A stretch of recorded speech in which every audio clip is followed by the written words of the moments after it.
and we had an opportunity to chat. And as he noted to me, things are only going to get worse in terms of what the federal government is going to try to do, right? But California is ready to push back.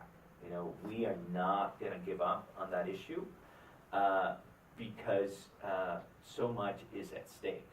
And it is really, scare tactics, as Nancy Pelosi, said. What happened with the caravan or the scaravan, right, was all about making people afraid, right? Afraid of people who don't look like them, afraid of brown people, this idea that they're going to come here and hurt you, hurt your family, even though these people were basically, risking their lives in search of a better life, right? And there are so many ways in which the federal government can actually, hurt people. And I think that we need to continue what the Bay Area and the state of California have been doing. We are a sanctuary state. We are a sanctuary region. More than anywhere else in the country, this is a place, the 9-county Bay Area, where people believe in immigration, protect our immigrant community. But we have to be, relentless and vigilant, because I don't know what else is coming, but I expect the very worst.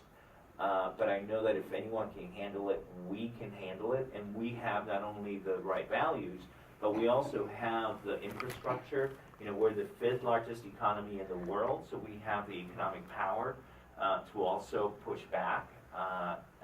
But I don't know what else is coming. I think that the worst is yet to come. On that happy note.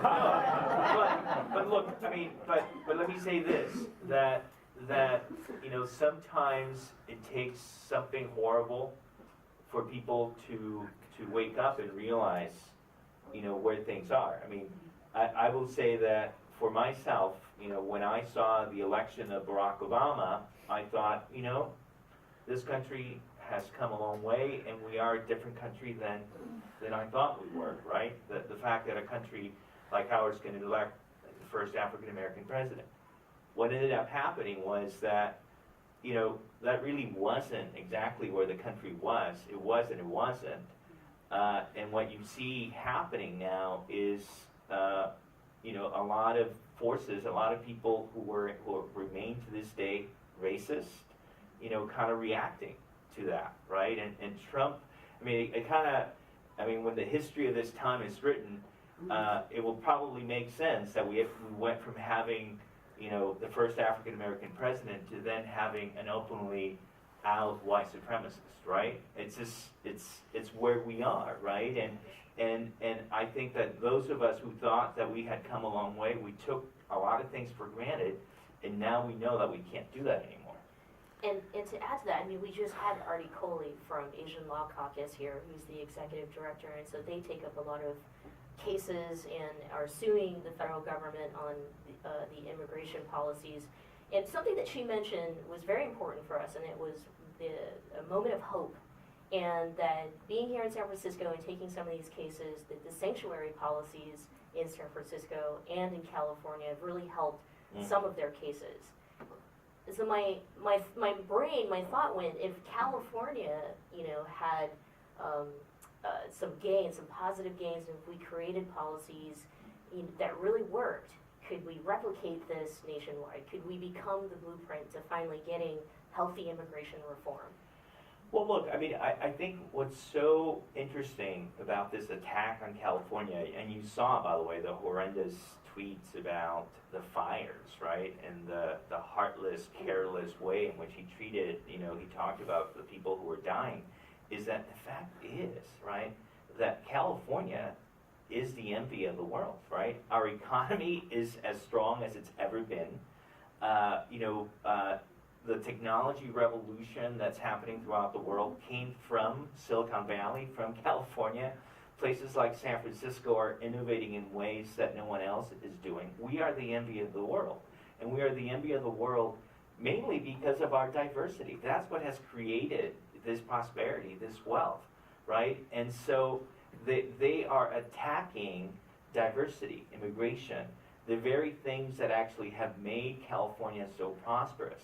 So we're actually every day showing the country and the world how wrong Trump is, right? Because we are actually, leading this economic prosperity and recovery, which, by the way, happened before Trump got there, right? I mean, the economy was doing well under Obama, and the only difference between Obama and Trump is that we don't have, trillions of dollars in deficit because, he gave corporations a huge tax break.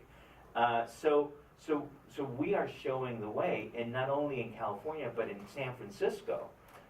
We have in San Francisco, I think, the strongest economy of any part of the state and the country, and we're very proud of that. And that doesn't happen by happenstance. I think that the values that make San Francisco are critical to our success.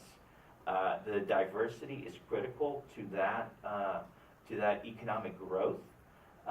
The challenge for San Francisco is that as we are growing, we are forgetting that there has to be some consideration for low income, for working people.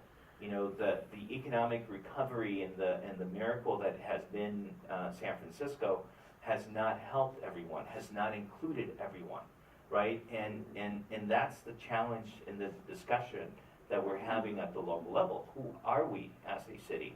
It's great that we have Salesforce. It's great that we have Twitter.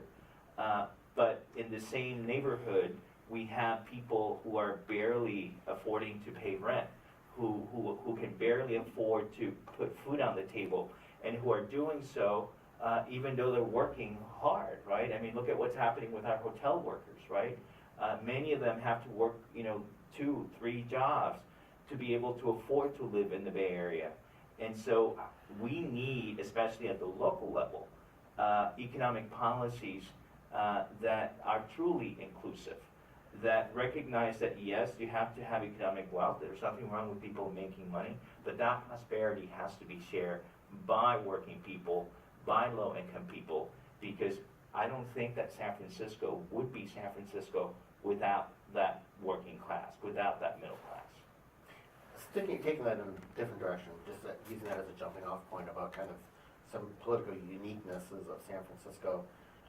Back during the primary campaign between Gavin Newsom and Villaraigosa,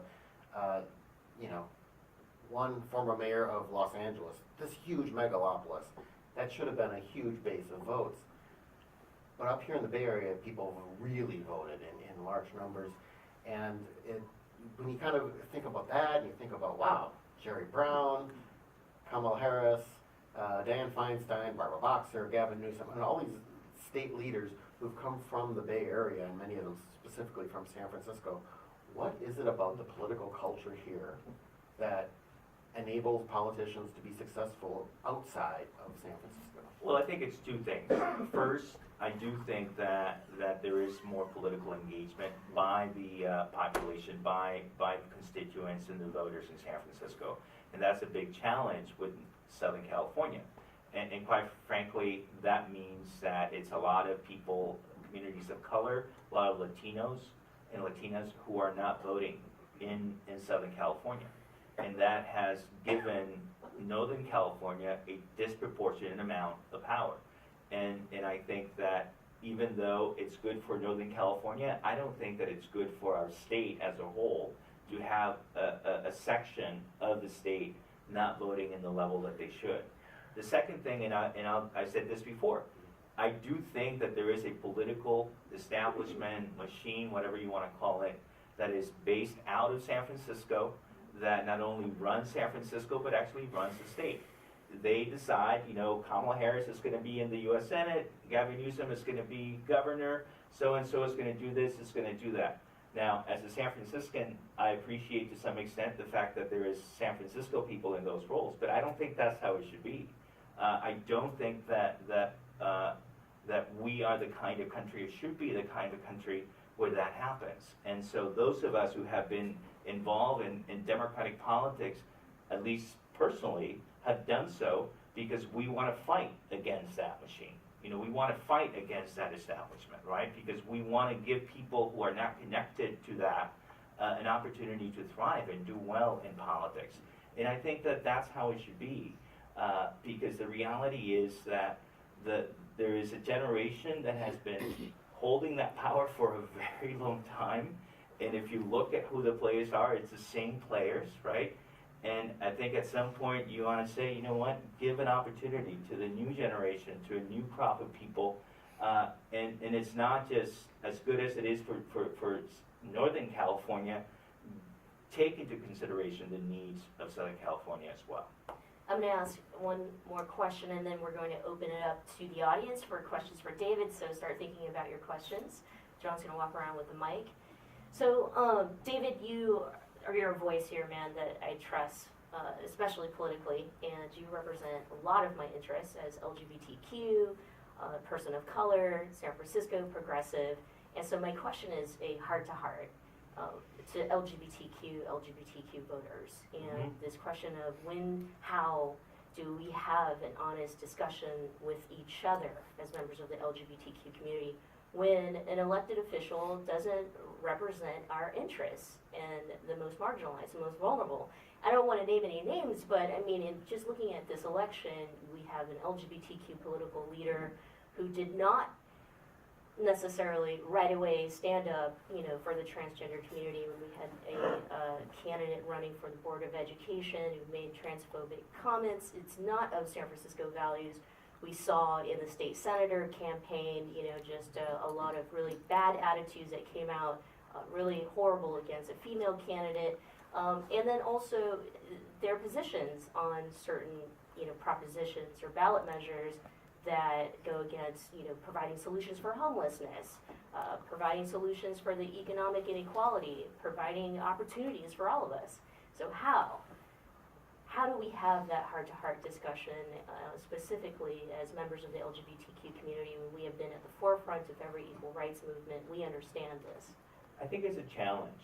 And I think it's a challenge for a lot of different reasons. I think one of the problems with marriage equality is that for so many people in the LGBTQ community, once we attain marriage equality, for many of them it sort of seemed like, we're done, we have arrived. And there was a very real fear, and I think to some extent that fear was justified, that because of that being LGBT for a lot of people did not matter as much, right? And I mean, if you ask someone like Mark Leno, right, who just lost a very close race, you do wonder, if some of that is true, that for some people in San Francisco, it wasn't that important to elect the first gay mayor, right? And I think there was some of that. But I think that there's also that side for minorities that once you make it, that you kind of forget where you came from. And what's so remarkable about Harvey Milk, and I've done a lot of, sort of studying about Harvey Milk, was this idea that yes, we are queer and we fight for queer rights, but by virtue of being part of this minority group, we have an obligation to fight for the rights of everyone else, right? That you cannot be for LGBT rights if you're also not for women's rights, if you're also not for immigrant rights, right? And I think that some of our leaders have forgotten that there is a sense that, we're okay, right? And that economic inequality is not a priority for LGBT rights, even though it should be, because so many of our members are disproportionately impacted by the inequality. And then when it comes to LGBT rights, and I've always said this, right, that we as a society collectively are only as strong as the person who has the least among us, right? And so the LGBT community in its place in society is only as strong as those who have the least within that LGBTQ community. And who are those? The transgender community, right? And so it is painful that when someone targets the transgender community, elected officials within the LGBT community don't prioritize that and look the other way, right, and turn their back, and on one hand say they're for transgender rights, but yet don't do anything about it. But it's not just LGBT leaders, it's also straight leaders, right, who refuse to take away the endorsement in this case, right? And I'm proud, by the way, that we as a Democratic Party, when we sent out our education mailer, highlighting our candidates, pushing for Tony Thurmond and other folks, we had something that said, know that this individual, has withdrawn from the race, because we wanted to make sure that this individual did not win, right? And we helped to make that happen. But it is sad that she got the number of votes that she did, and I believe that in part it's because some of those endorsements remain for her. At least you didn't elect a dead pimp. Right. Oh, and then there's that. Questions for David? Anyone have a question? Raise your hand. And this is being recorded for the program. Don't be shy. Speak into the mic, please. After the success of Red to Blue SF, what's next? Well, we will continue to make the party relevant for every San Franciscan. And I'm very proud of the fact that for the first time that I can remember, the party wasn't just doing local stuff, but also thinking about the national stuff. And we care about Congress, we care what happens in the House of Representatives, and so we will continue to monitor that, not only to make sure that we retain that majority, but also, as you were talking earlier, Michelle, that the people that we elected continue to push forward a progressive democratic agenda that truly reflects our San Francisco values. Pat? It's my belief that the more progressive we are publicly, the more progressives we attract. For instance, I'm born and raised in Ohio, in the district that sent John Boehner to Washington for many years. Mm-hmm. This year, for the third time, Sherrod Brown was elected with an overwhelming Right. landslide vote in that state. And he is a progressive, an abashed progressive. I think we just have to be out as progressives. We cannot hide and pretend we aren't, because we think it won't attract people from other areas of the country. We just have to be out, set the example, and stay focused on that. Can you agree with that? I mean, absolutely. I think the most important thing in politics, from my own experience, is authenticity, right? You have to be true to yourself.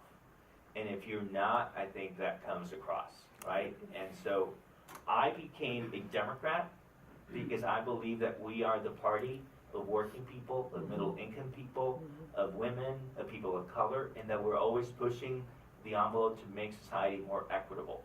I'm proud of that, and I think that we should be proud of that, right? And I think that when we are open about it, I agree. I think we're successful. I would also add that if you don't make the argument, the other side will define your argument Exactly. for you, and they will not do it positively. Right, question here first, and I'll come back. Yeah, I have a quick question around, so as the San Francisco Democratic Party chair, what is it like for you to work with the Los Angeles Democratic Party, and then maybe whatever the Central Valley Democratic parties are? And then how do you bring us along with you, so we also Sure. connect with that? Well, one of the great things about being in this role is that you get to interact with people from other parts of the state, not only other chairs, but also the chair of the state party. And, I keep reminding people, and maybe this is sort of a little pretentious of me, but I feel like San Francisco is the heart of the Democratic Party in California, right? That we are the core, that we're the ones who always come out for our candidates and for our issues. And I think at times probably people don't, like that, but they also appreciate that. And I'm proud to say, by the way, and we were pushing very hard for this, that the State Democratic Party Convention is coming to San Francisco this next year in March. So make sure that you're here, again, to highlight the very important role that San Francisco has played, continues to play, and will play in the future of the Democratic Party in California. Question back here. State Senator Scott Wiener has said that he's going to come back next year with a new version of his housing transit density bill. If he were here today, what would you ask him to include in that new version, and what would you ask him to exclude from the next version?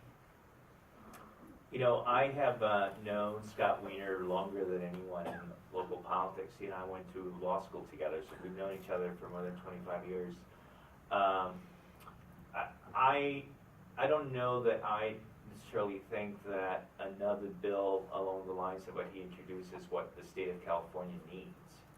I would hope that before he does that he would sit down with a lot of the people who are against the bill, who are not necessarily against the principle of building more housing. And I do believe that we have to build more housing, and I think that one of the challenges that progressives have had is that we have come across as being against the building of more housing. That's not what we're about. But you cannot just have a one-size-fits-all approach the way that he has put forward. I think that that is going to backfire. I don't think that will pass, and it's not going to have the desired outcome. So before he brings something forward, I hope that he sits down with people and comes up with something that is a more joint effort that includes the various players around that issue. I did. So voter registration has skyrocketed this year, which is a good thing, and voter turnout was very high. But here in California, even here in San Francisco, the fastest growing chunk, well, the fastest shrinking party is the Republican Party, but the fastest growing chunk of voters is not Democrats, it's people who are registering as declined to state or independent. A lot of them are young people who I think don't see the difference. What would you say to them to get them to register as Democrats? By the way, I see Keith Baraka, who is one of our vice presidents from the Democratic Party, who does great work on voter registration, who's in the audience. I would say to them, give a second look to the Democratic Party. And one of the reasons why the San Francisco Democratic Party has been doing what we're doing is to attract those young people, right?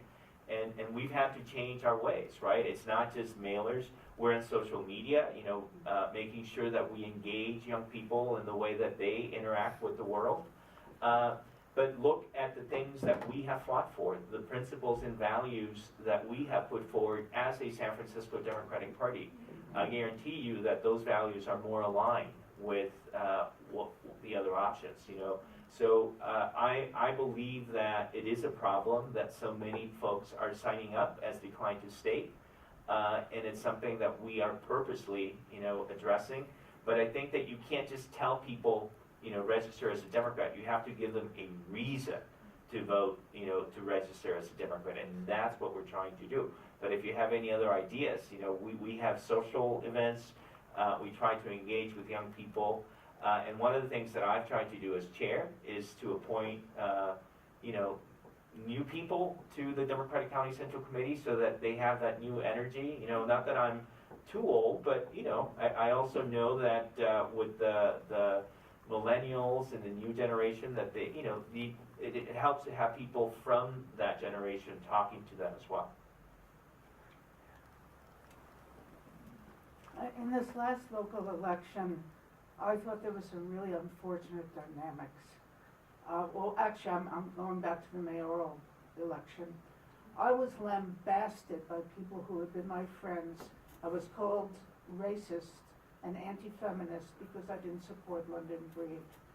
It would never in the world have occurred to me as a Leno supporter to accuse people of being homophobic or anti-Semitic.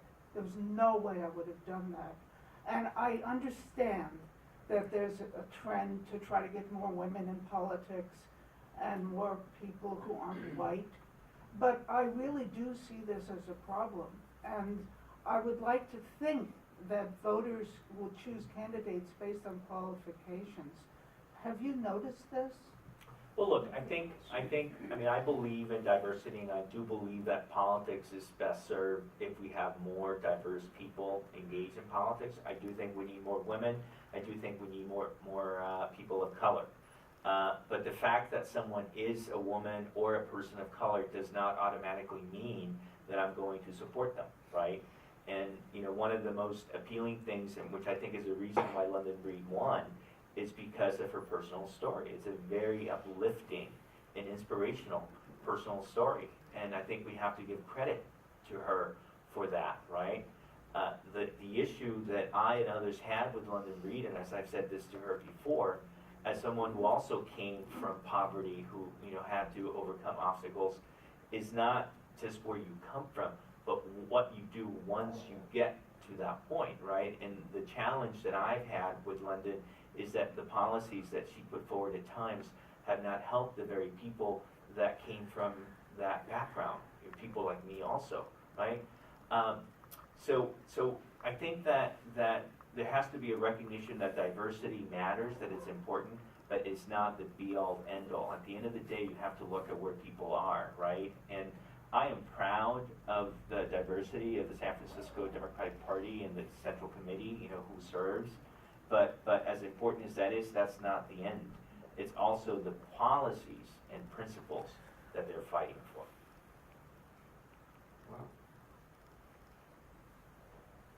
I'll let John have the last question. We have like 5 minutes left. And so my last question really is bringing it back to this election.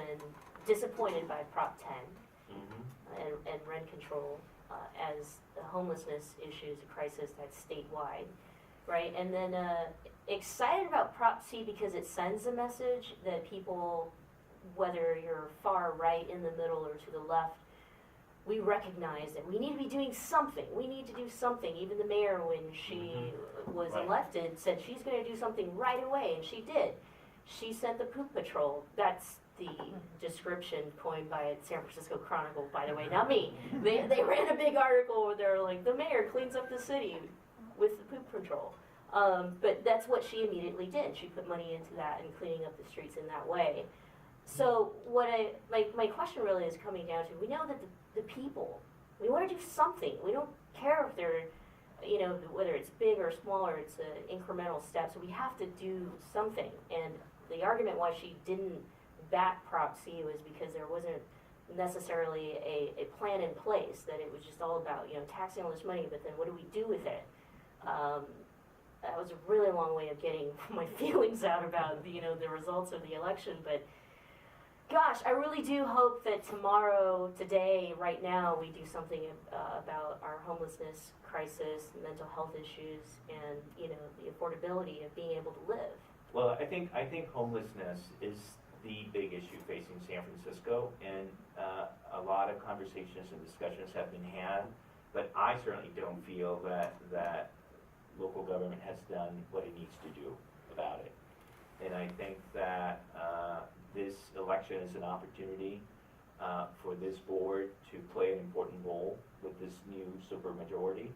I hope that they reach out to the mayor. I know they already have. And I hope that they can work together to deliver results for San Franciscans.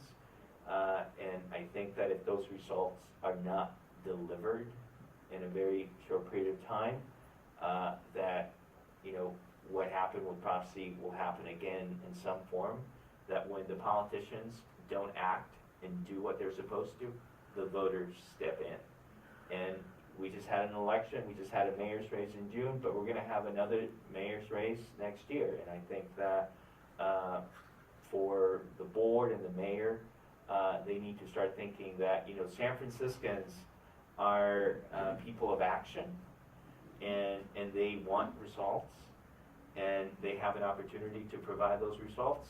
But if they don't provide those results, the people, I think, will step in and do what they need to do to make those results happen.